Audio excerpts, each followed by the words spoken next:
Le ministère de la Culture et de la Communication accueille son nouveau chef, le docteur Emmanuel Ménard. Il a été choisi il y a quelques jours par le Premier ministre Alix Didier Fils-Aimé.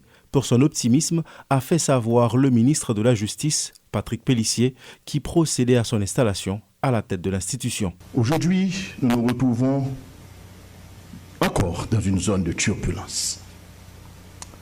Et là, ce dont aujourd'hui j'ai une bonne dose d'optimisme, et c'est la raison pour laquelle le Premier ministre a fait choix de vous.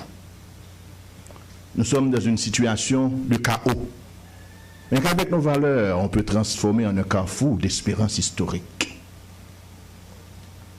Et dans ce chaos, à mon humble avis, il y a quelque chose qui est fondamental, qui est stable dans l'instabilité. C'est une richesse transgénérationnelle qu'on a transmise de génération en génération qu'on doit protéger. C'est la culture. Désormais au pied du mur, le leader du parti Force louverturienne réformiste fait part de ses intentions. Le docteur Ménard se montre sensible aux problèmes culturels qui miment la société haïtienne.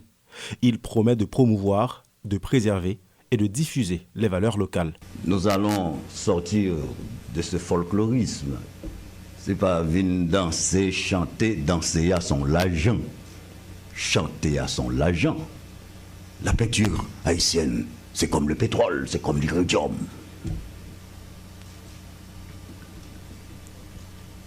Nous allons mettre l'accent sur la créativité artistique. Et pendant mon passage à ce ministère, j'ambitionne de faire d'Haïti une puissance culturelle. Il s'engage à instaurer une diplomatie visant au développement d'une véritable industrie culturelle dans le pays.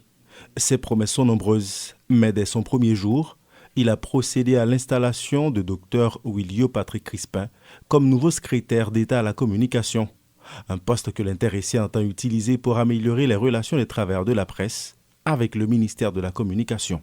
Emmanuel Ménard, avant d'être avocat et toute l'autre salle que sont journalistes, moi-même, avant d'être docteur et toute l'autre salle que c'est un journaliste.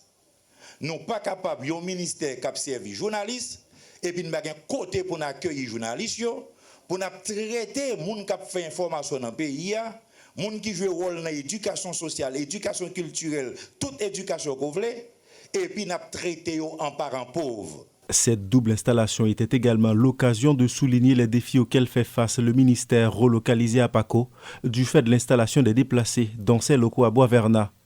Une situation qui depuis paralyse les services. Le resserrement de l'étau des gangs autour de Paco l'an passé a aussitôt entraîné une nouvelle paralysie. À ce jour, le ministère de la Culture et de la Communication peine toujours à retrouver son fonctionnement normal.